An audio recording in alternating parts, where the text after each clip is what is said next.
Hello everyone, good morning, good evening, good afternoon. I hope आप सब बहुत अच्छे होंगे। पढ़ाई हो रही है। आई नो फेस्टिव सीजन है, हम सब थोड़ा सा त्योहार मनाने में बहुत ज़्यादा बिजी हैं, जो कि ज़रूरी भी है क्योंकि ये भी हमारा एक पार्ट ऑफ लाइफ है। ओके, सो पढ़ाई भी होती रहनी चाहिए और हमें एंटरटेनमेंट भी जीवन में बने रहना चाहिए। सो बेसिकली अभी क्या कर रहे हैं हम? अभी हमारा रे ऑप्टिक्स तक हमने कर लिया, ऑप्टिक इंस्ट्रूमेंट तक लास्ट टॉपिक हमने डिस्कस किया था। उसके बाद आज हम स्टार्ट कर रहे हैं वेव ऑप्टिक्स। ओके, सो वेव ऑप्टिक्स में जितने भी न्यूमेरिकल हैं, क्योंकि उसका डेरिवेशन वाला पार्ट तो वैसे भी डिलीट हो गया इस बार, यानी कि YDSC हमें नहीं पढ़ना है, यंग्स डबल स्लिट एक्सपेरिमेंट। लेकिन आपको एक ब्रीफ इंट्रोडक्शन में जरूर दूंगा कि उसके क्या क्या फॉर्मुलेज हैं, वो कहाँ कहाँ से आए हैं, ताकि उन फॉर्मुलेज को हम न्यूमेरिकल पार्ट में अप्लाई कर पाए। तो मतलब बेसिकली दो ही तरीके के न्यूमेरिकल करने हैं, एक यंग्स डबल स्लिट एक्सपेरिमेंट के और एक सिंगल स्लिट एक्सपेरिमेंट के, जो कि डिफ्रैक्शन होता है। ओके, यानी कि चलो आज फिलहाल इस लेक्चर में डिस्कस करते हैं YDSC जो था उससे हमने क्या क्या फॉर्मुलेज डिराइव किए, मतलब अल्टीमेटली क्या क्या रिजल्ट्स हमें मिले, वो डिस्कस करते हैं। थोड़ा सा मैं आपको एक आइडिया दे देता हूं कि YDSC है क्या। तो अगर आप बात करो यंग्स डबल स्लिट एक्सपेरिमेंट की, यंग्स डबल स्लिट एक्सपेरिमेंट, तो वो ये कहता है कि फॉर एग्जाम्पल अगर आपके पास दो कोहेरेंट सोर्सेज है, ठीक है। Now what do you mean by coherent sources? Coherent sources बेटा वो होते हैं which have sharply defined phase difference, ठीक है। 1 मार्क का क्वेश्चन एग्जाम में आता है। तो फॉर एग्जाम्पल हमारे पास, इमेजिन करो कि ये हमारे पास, ये ऐसे करके हमारे पास दो सोर्स है, ठीक है। कहां से आए हैं ये एक प्राइमरी सोर्स से आए हैं। लेट अस से ये हमारा प्राइमरी सोर्स है। अगर आप बहुत डिटेल में जाएंगे इसके, जो कि हमारे सिलेबस में नहीं है फिलहाल, इससे कटा हुआ है। तो फॉर एग्जाम्पल ये सोर्स है वेव का, और वेव जब ट्रैवल करके जाके यहाँ पे स्ट्राइक करती है, तो हाइगन्स का प्रिंसिपल कहता है कि अगर कोई वेव जाकर किसी दूसरे पॉइंट को टकराती है, किसी दूसरे पार्टिकल को टकराती है, those particle will behave as a fresh wave source. वहां से मतलब नई वेव सोर्स निकलती, नई वेव्स निकलती है, तो यहाँ से वेव्स निकल रही होंगी, और वो वेव जाके लेट अस से किसी भी एक पॉइंट पे जाके मीट कर रही है। वो पॉइंट कुछ भी हो सकता है, ठीक है। लेट अस से वो इस P पॉइंट पे जाके मीट कर रही है। ऑब्वियस ही बात है कि ये वेव्स कहीं और भी मीट कर सकती थी। जब यहां से वेव्स निकलेंगी तो हम जगह सेंटर में मीट करेंगी, तो वहां पे क्या बनता है, हमारा सेंट्रल मैक्सिमा बनता है, ठीक है। तो आपको ऐसे याद रखना है कि अगर लाइट रेस सेंटर पे जाके मिल रही है, तो वहां हमेशा सेंट्रल मैक्सिमम मिलता है। सेंट्रल मैक्सिमम का क्या मतलब हुआ? मतलब ऐसा पॉइंट जहां पर इंटेंसिटी मैक्सिमम है, और जब इंटेंसिटी मैक्सिमम होती है तो उसको हम ब्राइट लाइट कहते हैं, ठीक है। बहुत कंफ्यूजिंग जरूर लगेगा सुनने में जब तक मैं फॉर्मूले बताऊंगा, लेकिन जब क्वेश्चन करेंगे तो चीजें बहुत आसान लगेंगी। अच्छा, तो फॉर एग्जाम्पल ये दो वेव्स हैं, तो लेट अस से कि एक वेव है जिसका डिस्प्लेसमेंट y1 है, of course it's a vector quantity, और दूसरा है डिस्प्लेसमेंट जिसका y2 है। और अगर किसी भी वेव की इक्वेशन लिखनी होती है, तो हमें पता है कि वेव की इक्वेशन कैसे लिखी जाती है। That is y1 will be equal to a1 sin omega t plus minus kx, ऐसे लिखते हैं वेव की इक्वेशन, क्लास 11 में आपने पढ़ा है। एंड सिमिलरली अगर दूसरी वेव की इक्वेशन लिखनी होगी y2, तो उसको लिखेंगे a2 sin omega t plus minus kx। और साथ में एक चीज और, अगर आप देखो तो y2 को ज्यादा डिस्टेंस ट्रैवल करना पड़ रहा है एज कम्पेयर टू y1, यानी कि इसके अंदर एक फेज डिफरेंस आ जाता है, तो इसको आप फाई और लिखना पड़ेगा इसके अंदर। अब ऑब्वियस सी बात है, प्रिंसिपल ऑफ सुपरपोजिशन लगाओगे। क्यों लगाओगे? क्योंकि दोनों वेव जाकर किसी शार्प पॉइंट पे मिल रही हैं, तो यानी कि इस पॉइंट पे जो नेट डिस्प्लेसमेंट होगा वो इन दोनों ही डिस्प्लेसमेंट्स का वेक्टर सम होगा। तो ऑब्वियस सी बात है, according to principle of superposition, अगर आप प्रिंसिपल ऑफ सुपरपोजिशन लगाएं, तो according to principle of superposition आप क्या पाएंगे? So according to principle of superposition, जो नेट डिस्प्लेसमेंट होगा एट पॉइंट P, है ना, at point P, that will be equal to y1 and y2 का वेक्टर सम, ठीक है। ये इतनी सी बात है। तो ये आपको इतना तक पता होना चाहिए, थोड़ा सा एक ब्रीफ आइडिया आपको पता होना चाहिए, क्योंकि अब मैं पूरा डेरिवेशन में जाऊंगा तो फिर आप लोगों को ऐड करना पड़ेगा, जैसे साइन ए प्लस बी के होल स्क्वायर से खोलना, सॉरी साइन ए प्लस बी से खोलना पड़ेगा, sign A cos B plus cos A sine B. Simplify करोगे कर करा के हमारे पास, आफ्टर सिंप्लीफाइंग, मैं थोड़ा शॉर्टकट मार रहा हूं, तो आफ्टर सिंप्लीफाइंग वी गेट, हमें क्या मिलती है? सबसे पहले हमें मिलती है इंटेंसिटी की इक्वेशन, यानी कि इस पॉइंट पर P पॉइंट पर अगर आप इंटेंसिटी निकालना चाहते हो, तो that can be given as I net is equal to I1 plus I2 plus 2 times of root I1 root I2 cos phi. ये हमारा फॉर्मूला होता है इंटेंसिटी का। किसी भी पॉइंट पे इंटेंसिटी निकालना है तो इस फॉर्मूले से हम निकाल सकते हैं, जहां I1 stands for intensity of the first wave, I2 stands for intensity of the second wave, and of course ये I1 I2 और cos फाई में phi stands for phase difference, है ना, कि कौन वेव पहले पहुंच रही है कौन बाद में पहुंच रही है। तो अगर उनके बीच में कोई फेज डिफरेंस है तो फाई उसका फेज डिफरेंस है। अब यहां से ध्यान से समझने की कोशिश करना कुछ कुछ बातें, तो मैं सीधे सीधे फॉर्मूले लिख रहा हूं। अच्छा, एक तो इंटेंसिटी का ये फॉर्मूला हो सकता है। अच्छा, एक इंटेंसिटी का फॉर्मूला ये भी हो सकता है, ध्यान से देखना, ऐसे भी हो सकता है कि आपको पता है कि क्लास 11th में हमने पढ़ा है कि इंटेंसिटी जो होती है that is written as ka², where k is constant and a stands for amplitude of the wave, है ना। तो यानी कि I के जगह k² भी रख सकते हैं। तो अगर I के जगह k² रख सकते हैं तो इंटेंसिटी का एक फॉर्मूला ये भी बन सकता है, देखना ध्यान से है, I net will be equal to, अब यहाँ पे k² लिख सकता हूं, बिल्कुल लिख सकता हूं। तो यहाँ पे ऐसा हो सकता है ka², है ना, ka1² plus ka2² plus 2 times of, अच्छा दोनों तरफ अगर रूट ले लूं तो देखो, दोनों तरफ अगर रूट ले लूं तो रूट I और रूट के और a, तो रूट के a, तो मैं इसको ऐसे लिख सकते हैं k टाइम्स ऑफ, है ना, ध्यान से देखना, ऐसे लिख सकते हैं ना, अगर दोनों तरफ मैं रूट ले लूं, दोनों तरफ रूट ले लूं तो रूट I की वैल्यू कितनी हो जाएगी, रूट के टाइम्स a1, है ना। तो मैं एक के लिख रहा हूं और a1 फिर a2, क्यों लिख रहा हूं, क्योंकि दो रूट के मिलके कई बनने वाले हैं और साथ में आपका आ गया cos फाई। तो ये भी एक फॉर्मूला हो सकता है हमारे इंटेंसिटी का, इस तरीके हो सकता है कहीं ये भी यूज हो जाए। अब देखो काम की बात, यहां तक दिख रहा है ना, लेट मी चेक, हाँ सब दिख रहा है, कोई दिक्कत नहीं है, फर्स्ट क्लास, ठीक है, ओके। अब देखो ध्यान से देखो कि अब इसका यूज क्या है।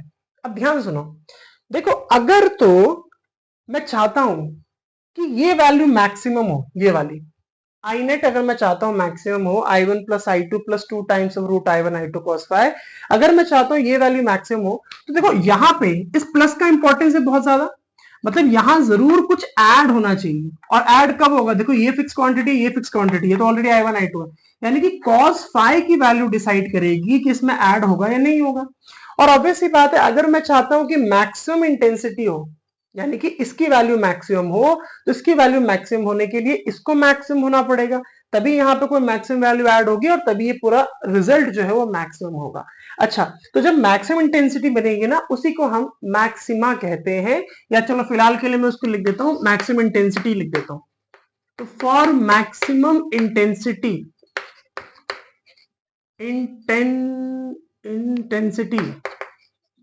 फॉर मैक्सिमम इंटेंसिटी, देखो मैक्सिमम इंटेंसिटी के लिए cos फाई को मैक्सिमम होना पड़ेगा, तो cos फाई कितना होना चाहिए, मैक्सिमम इंटेंसिटी के लिए cos फाई की मैक्सिमम वैल्यू लेनी चाहिए, यानी कि cos फाई को मैक्सिमम होना पड़ेगा, और cos फाई की मैक्सिमम वैल्यू होती है +1, ठीक।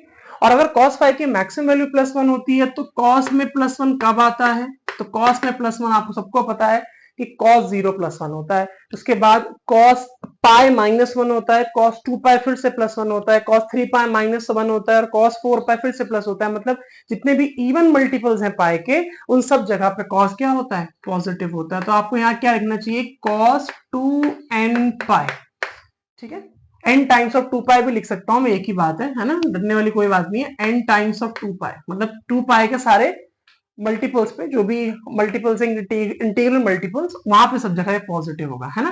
तो यानी कि अगर कंपेयर करूंगा तो क्या मिलेगा, पाई की वैल्यू हो जाएगी 2n पाई, ये हमारा फेज डिफरेंस है, जहां पे n की वैल्यू कहां से स्टार्ट हो रही है, where n is equal to 0 1 2 3 and so on, ऐसे चलेगा, क्योंकि जब n की वैल्यू 0 होगी तो 0 इंटू खत्म कहानी, तो 0 cos 0 पे भी +1 होगा, फिर 1 डालेंगे तो 1 इंटू 1 हो जाएगा इनकी जगह, तो 1 इंटू 2 2 पाई भी +1 हो गया, सो ऑन चलता रहेगा मामला। अच्छा, ये तो फिलहाल हमारे पास इंटेंसिटी के लिए हमने देखा है cos फाई मैक्सिमम होगा, लेकिन अगर यहीं पे अब हमें पाथ डिफरेंस निकालना है, देखो फॉर पाथ डिफरेंस, पहली बात तो ये कि पाथ डिफरेंस होता क्या है, ऑब्वियस सी बात है, उसके नाम से पता लग रहा है ना, पाथ डिफरेंस उसके नाम से पता लग रहा है। पाथ डिफरेंस को हम डिनोट करते हैं सिंबल डेल्टा एक्स से। अगर आपने क्लास 11th में वेव्स पढ़ा था तो आपको याद होगा पार्ट डिफरेंस क्या है। अगर नहीं भी याद हो तो मैं आपको एक जनरल भाषा में अगर बताऊं तो आपको देख के साफ पता लग रहा होगा कि y1 और y2 इन दोनों में से y2 को कुछ एक्स्ट्रा डिस्टेंस चलना पड़ रहा है p पॉइंट तक पहुंचने के लिए। तो अगर आप देखिए ध्यान से तो यहाँ देखो, अगर मैं यहाँ से एक परपेंडिकुलर ड्रॉप कर दूं फॉर एग्जाम्पल, तो साफ देख के पता नहीं लग रहा कि ये एक्स्ट्रा वो पाथ है, ये इतना पाथ एक्स्ट्रा है जो इस वेव को चलना पड़ रहा है y2 को p पॉइंट तक पहुंचने के लिए। इसी को हम कहते हैं पाथ डिफरेंस डेल्टा x। ठीक है, और पाथ डिफरेंस का जो फॉर्मूला होता है हमारे पास वो ये होता है कि delta x is equal to lambda upon 2 times 5, ये फॉर्मूला होता है। तो अगर आप ये फॉर्मूला यहाँ अप्लाई करोगे तो कितना हो जाएगा, देखो ध्यान से देखो, delta x is equal to lambda upon 2 pi times 5, pi कितना हो गया 2 and पाई, तो यहाँ 2 से 2 कैंसिल, पाई से पाई कैंसिल, मतलब जो डेल्टा x है, जो पाथ डिफरेंस है वो कितना हो गया n लैम्डा। ठीक है, तो ये पाथ डिफरेंस होता है किसी भी मैक्सिमम इंटेंसिटी की इमेज या कहे या लाइट पाने के लिए पाथ डिफरेंस n लैम्डा होना चाहिए। अच्छा, एक तो अगर हमने इसका ये निकाल लिया है कि पाथ डिफरेंस क्या है, फेज डिफरेंस क्या है, तो जो मैक्सिमम इंटेंसिटी की इमेज है ना उसी को हम मैक्सिमा कहते हैं। ठीक है, मैक्सिमम इंटेंसिटी की इमेज को हम क्या कहते हैं, मैक्सिमा कहते हैं। तो अगर कोई मुझे ये बोले कि मैक्सिमा की पोजीशन बताओ, ठीक है, अगर मैक्सिमा की पोजीशन बताने के लिए बोले तो देखो मैक्सिमा की पोजीशन ऐसे निकालते हैं, देखो for position of maxima, for position of maxima, अगर आपको पोजीशन चाहिए मैक्सिमा की, देखो ध्यान से देखना है, देखो ये है ना यहाँ हो सकता है ना मैक्सिमा, अभी हमें पता नहीं है कि यहाँ क्या होगा, मैक्सिमा होगा मिनिमा होगा, मतलब लाइट जहां मिलेगी अगर वहां पे वो फेज डिफरेंस मैक्सिमम हो तो वहां मैक्सिमा हो सकता है। तो लेट अस से कि मैं यहाँ से यहाँ तक का डिस्टेंस ना लेट अस से y बोल देता हूँ। ठीक है, अच्छा ये जो दो स्लिट्स है ना इनको स्लिट्स बोलते हैं, जो नैरो ओपनिंग है इनके बीच के डिस्टेंस को हम d बोल देते हैं, तो इसको मैंने बोल दिया स्मॉल d। और जहां पे स्लिट है और जहां स्क्रीन रखी हुई है, दिस इज स्क्रीन, ओके, जहां स्लिट रखा हुआ जहां स्क्रीन रखी हुई इनके बीच का डिस्टेंस को बोल देते हैं कैपिटल डी। अगर ऐसा है तो अगर आप ध्यान से देखो तो ये एंगल अगर थीटा है ना, तो इस थीटा एंगल के लिए अगर मैं कोई ट्रिग्नोमेट्रिकल रेशियो लगाऊं तो मैं साइन लगा सकता हूं, sine theta is equal to perpendicular acute angle के सामने और 90 डिग्री के सामने हाइपोटेन्यूज। तो मैं ऐसे लिख सकता हूं कि साइन थीटा, क्योंकि थीटा बहुत छोटा है तो साइन थीटा को थीटा लिख रहा हूं मैं, एंड दैट इज अप्रोक्सीमेटली कितना हो गया डेल्टा एक्स बाई डी। ठीक है, और यहां से अगर मैं एक लाइन ड्रॉ करूं ऐसे करके तो मैथमेटिकली ये एंगल भी थीटा ही होगा। तो अगर मैथमेटिकली ये एंगल भी थीटा होगा तो tan थीटा अगर लगाएं इस ट्रायंगल के अंदर तो यहाँ क्या दिख रहा है, परपेंडिकुलर और बेस, तो यहाँ पे अगर मैं tan थीटा लगाऊं तो tan थीटा जो छोटा है बहुत ज्यादा तो वो भी अप्रोक्सीमेटली थीटा हो गया, and that will be equal to कितना हो जाएगा y बाय कैपिटल डी। ठीक है, अगर दोनों थीटास को हम कंपेयर कर दें तो यहाँ से y की पोजीशन कितनी आ जाएगी, देखो y निकालूंगा तो d ऊपर चला जाएगा, तो यहां से निकाल सकते हैं then y is equal to, मतलब चलो पूरे कर देता हूं, d delta x by D. ये हमारे पास एक जनरल फॉर्मूला है कोई भी इमेज की पोजीशन निकालने का। मैंने आपको अभी बताया ना कि यहाँ पे कुछ भी बन सकता है, मैक्सिमा भी बन सकता है और मिनिमा भी बन सकता है। तो अगर मैक्सिमम मिनिमा दोनों में से कुछ भी बन सकता है तो ये हमारे पास जनरल फॉर्मूला है। बस आपको पार्ट डिफरेंस रखना है कि ब्राइट इमेज बनेगी तो उसका पार्ट डिफरेंस रखना है जो कि n लैम्डा है, अगर डार्क इमेज बनेगी तो उसका पार्ट डिफरेंस मैं आपको आगे बताऊंगा। तो उनमें से जो भी रखोगे आपको वो पोजीशन मिल जाएगी मैक्सिमा की या मिनिमा की। ठीक है, अच्छा रुको मैं अभी रब कर रहा हूँ इस तरफ लेफ्ट साइड में और मैं यहाँ पे लिखने की कोशिश करता हूँ। ठीक है, ओके,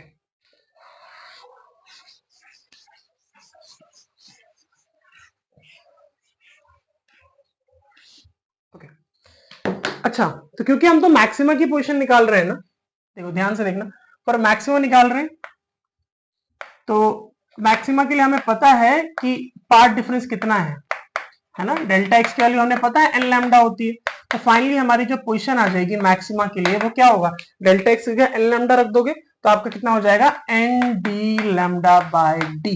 ठीक है, ऐसे निकालते हैं पोजीशन किसकी, मैक्सिमा की या ब्राइट फ्रिंज की, है ना। अब n की जगह मतलब फर्स्ट होगा, अगर फर्स्ट ब्राइट फ्रिंज निकालनी है मैं सेंटर मैक्सिमा के बाद तो फर्स्ट के लिए n की वैल्यू 1 हो जाएगी, फिर 2 हो जाएगी सेकंड ब्राइट फ्रिंज के लिए, थर्ड के लिए फिर 3 हो जाएगी एंड सो ऑन। अच्छा ऐसे अगर मिनिमा निकालें, फॉर मिनिमा या फिर मिनिमम इंटेंसिटी की, अगर हमें लाइट निकालनी है तो उसके लिए क्या होगा। चलो मैं पूरा यही कर लेता हूँ। फॉर मिनिमम इंटेंसिटी, थोड़ा लंबा हो जाएगा लेक्चर, लेकिन ये बताए बिना जरूरी है, इसके बिना तुम आगे नहीं बढ़ पाओगे, ठीक है। तो फॉर मिनिमम इंटेंसिटी, अगर आपको मिनिमम इंटेंसिटी के लिए निकालना है, जिसको हम मिनिमा कहते हैं, तो देखो जरा आराम से देखो ठंडे दिमाग से। आज मैंने फॉर्मूला तो यहाँ रब कर दिया, पर फॉर्मूला था ना I1 I not is equal to I1 plus I2 plus 2 times of root I1 root I2 cos five. तो ऑब्वियस सी बात है उसमें cos फाइव की वैल्यू को मिनिमम होना पड़ेगा भाई, जब उसमें से कुछ माइनस होगा तभी तो वो वैल्यू कम होगी। तो cos फाइव की मिनिमम वैल्यू क्या होती है, -1, है ना। तो for minimum intensity cos five को क्या होना पड़ेगा, मिनिमम होना पड़ेगा। और अगर मिनिमम होना पड़ेगा तो मिनिमम वैल्यू कितनी होती है, -1 होती है। तो अगर मिनिमम वैल्यू -1 होती है तो यहाँ पे हम ऐसा हो जाएगा ना, कॉस की वैल्यू -1 कब होती है, हमें पता है कॉस कहाँ होता है, पाई पे -1 होता है, फिर 3 पाई पे, फिर 5 पाई पे, फिर 7 पाई पे, मतलब सारे के सारे ऑड मल्टीपल्स ऑफ पाई पे माइनस होता है। तो यहाँ पे हम क्या इसको ऐसे लिख सकते हैं, कॉस, इसकी जगह माइनस कहाँ पे होता है, 2n-1 times pi by pi, बस 2n-1 पाई पे कर देते हैं, है ना। 2n-1 पाई पे हर जगह ये क्या होता है, -1 होता है, ठीक है ना, कोई दिक्कत तो नहीं है। नहीं, जीरो तो होगा नहीं क्योंकि जीरो पर तो सेंट्रल मैक्सिमा है, तो 1 आएगा तो 1 2 2 -1 3 पाई, ठीक है, कोई दिक्कत नहीं है।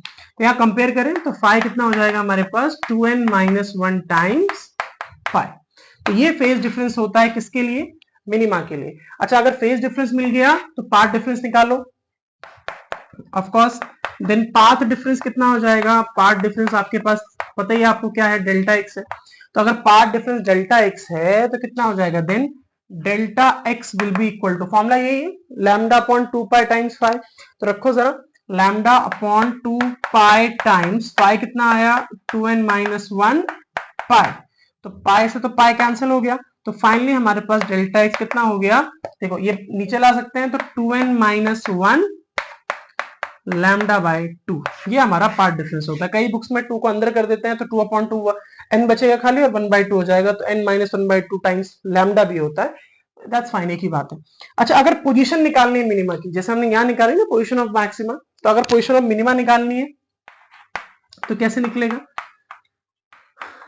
फॉर पोजीशन ऑफ मिनिमा, तो अगर आपको मिनिमा की पोजीशन चाहिए तो मिनिमा की पोजीशन के लिए कितना हो जाएगा, देखो डेल्टा एक्स में ऑब्वियस सी बात है, ये हमारे पास जनरल फॉर्मूला है ना, ये वाला जनरल फॉर्मूला है, तो जनरल फॉर्मूले में खाली डेल्टा एक्स रख दो, तो यहाँ पे ऑब्वियस सी बात है कितना हो जाएगा, then y will be equal to, कितना हो जाएगा, y will be equal to y will be equal to d times d by d और times delta X. Delta X कितना आया, 2n-1 लैम्डा बाय 2। तो अगर आप इसको सिंप्लीफाई करेंगे तो फाइनली आपके पास y की पोजीशन कितनी आ जाएगी, 2n-1 d lambda by 2d, ठीक है। This is how you calculate the position of minima. Minima मतलब डार्क इमेज, ठीक है।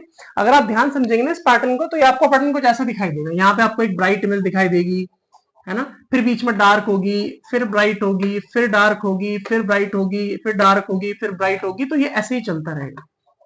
ये कुछ ऐसा पैटर्न आपको दिखाई देगा। इसी पैटर्न को कहते हैं इंटरफेरेंस पैटर्न, या आप इसी को कह सकते हो मैक्सिमा या मिनिमा की पोजीशंस, है ना। जैसे ब्राइट वाली इमेज है जो सब ये मैक्सिमा है, जो बीच में आपको गैप दिख रहे हैं ये सब मिनिमा है, ओके। यानी कि आपको दिख रहा है ना सेंट्रल मैक्सिमा के बाद ये ब्राइट है, तो ये ब्राइट ब्राइट ब्राइट ब्राइट, है ना, ये सब ब्राइट है। और इसी के अगर आप यहां देखो तो ये सब डार्क डार्क डार्क, ये सब डार्क है, ठीक है। इस तरीके से काम करता है। बोलो कोई दिक्कत, अगर यहाँ कोई दिक्कत नहीं है तो मैं आगे बढ़ूं, थोड़ी सी एक चीज और बताना चाहूंगा, बस उसके बाद इसको सम अप करेंगे। चलो ये छोटा सा बता देता हूँ, खाली फॉर्मूला ही वैसे भी हमारे सिलेबस में। देखो अगर हमें ये निकालना है ना कि एक टर्म होती है फ्रिंज विड्थ, फ्रिंज विड्थ क्या होता है, ठीक है, एग्जाम में 1 मार्क में डिफाइन करने को भी आता है कि डिफाइन फ्रिंज विड्थ। तो क्या होता है fringe width, the distance between 2 consecutive bright and dark fringes, या तो 2 ब्राइट फ्रिंजेस या तो 2 डार्क फ्रिंजेस, इन दोनों के बीच का जो डिस्टेंस होता है ना, 2 कंसेक्यूटिव ब्राइट या 2 कंसेक्यूटिव डार्क फ्रिंजेस के बीच का, उसी को कहते हैं फ्रिंज विड्थ। और उसके लिए फॉर्मूला जो है हमारे पास, उसको हम बीटा से रिप्रेजेंट करते हैं, और उसके लिए फॉर्मूला है हमारे पास d lambda by d।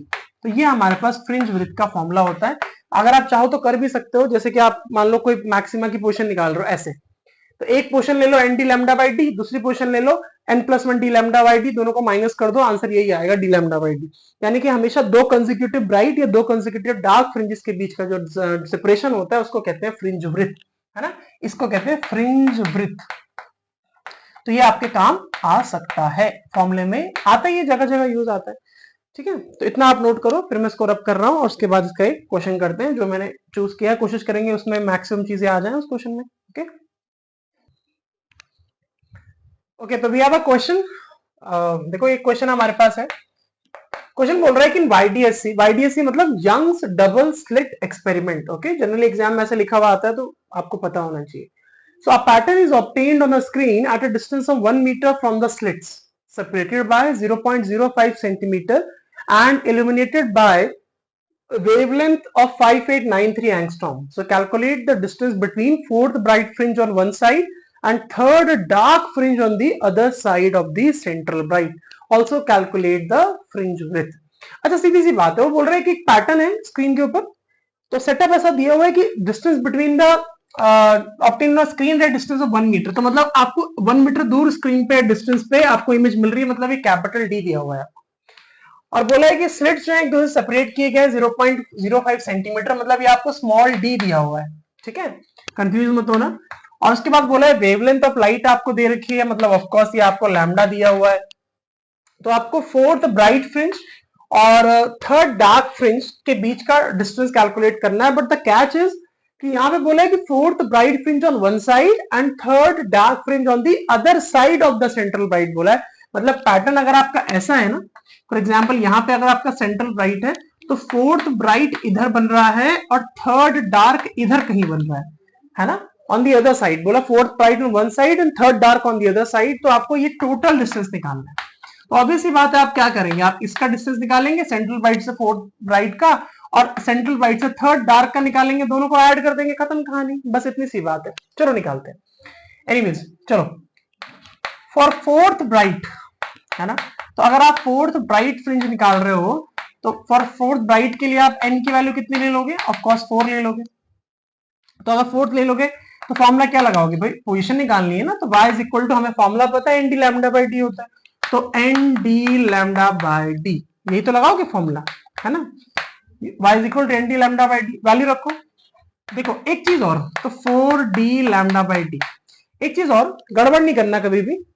Actually ये क्वेश्चंस ना थोड़े से ज्यादा लेंदी लगने लग जाते हैं बच्चे को। क्यों लेंदी लगने लग जाते हैं, क्योंकि ना वो कैलकुलेशन करने बैठ जाता है। जबकि आप देखो तो डी लैम्डा क्या स्मॉल डी, ये सबके सब दोनों में आएंगे, डार्क में भी और ब्राइट में भी, तो इसको अभी सॉल्व नहीं करना, जस्ट लिख के रख लो, बाद में सॉल्व करना, तो फिर वो कैलकुलेशंस कम करनी पड़ेंगी। तो फोर्थ ब्राइट ये हो गया, और फिर थर्ड डार्क के लिए क्या यूज करोगे, यूजिंग, अच्छा चलो मैं पूरा ही लिख देता हूं, फॉर थर्ड डार्क, ठीक है, थर्ड डार्क के लिए मतलब ऑफकोर्स एन की वैल्यू 3 है, तो आप क्या फॉर्मूला यूज करोगे, ऑब्वियस सी बात है, y for third dark will be, formula क्या होता है 2n minus 1 D lambda by 2d। तो यहाँ पे n की जगह आप क्या रखोगे, 3 रखोगे, तो 3 रखोगे, 3 2 आर 6, 6 माइनस 1 इज 5, तो फाइनली कितना हो गया 5d लैम्डा बाय 2d। तो ये आपके पास दूसरा इक्वेशन हो गया। तो ऑब्वियस सी बात है, अब आप क्या करोगे भाई, ऐड करना है ना, तो फोर्थ ब्राइट और थर्ड डार्क को ऐड कर दो, सिंपल सी बात है। तो यहाँ पे आप सिंप्लीफाई करते हैं, ओके, देन टोटल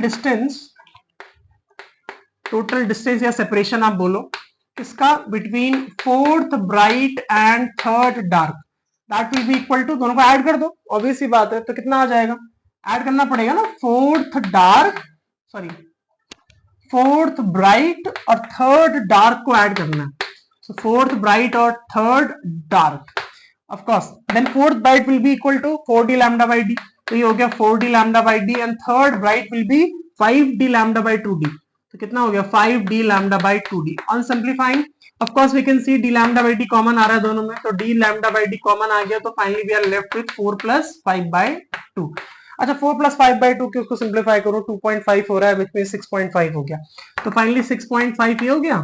अब वैल्यू रखो, कैपिटल डी आपको 1 मीटर दिया हुआ था, लैम्डा आपको दिया हुआ है 5893 एंगस्ट्रॉम, एंगस्ट्रॉम मतलब 10 टू द पावर -10, ओके, और स्मॉल डी आपको सेपरेशन दिया हुआ है कहाँ गया, 0.05 सेंटीमीटर। तो 0.05 सेंटीमीटर मतलब 10⁻⁻² कर देंगे तो मीटर में हो जाएगा।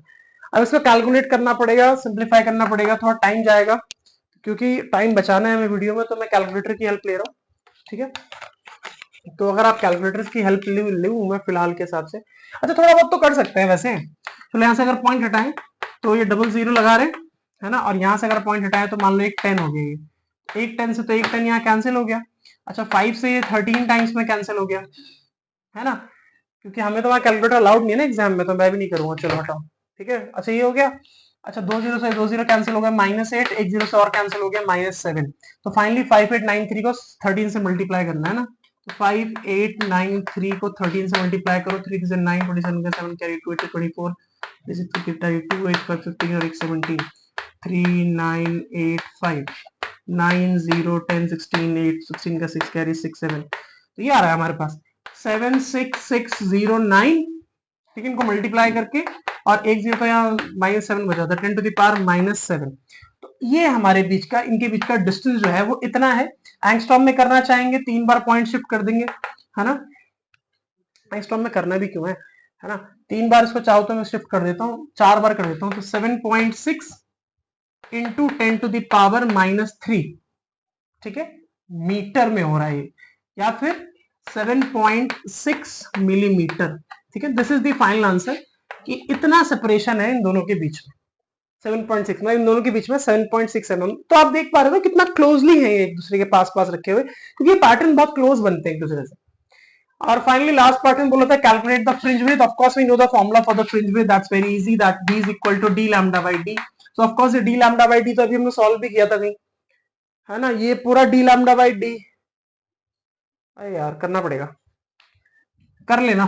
ठीक है, और डी कितना हो गया 1, लैम्डा आपको दे रखा है 5893 एंगस्ट्रॉम, मतलब 10⁻⁻10, और स्मॉल डी हो गया 0.05। अभी पूरा सिंप्लीफाई करना पड़ेगा। अगर यहाँ से पॉइंट हटाएं तो ऊपर डबल जीरो आएगा। ठीक है, 2 जीरो से 2 जीरो मर जाएंगे, -8।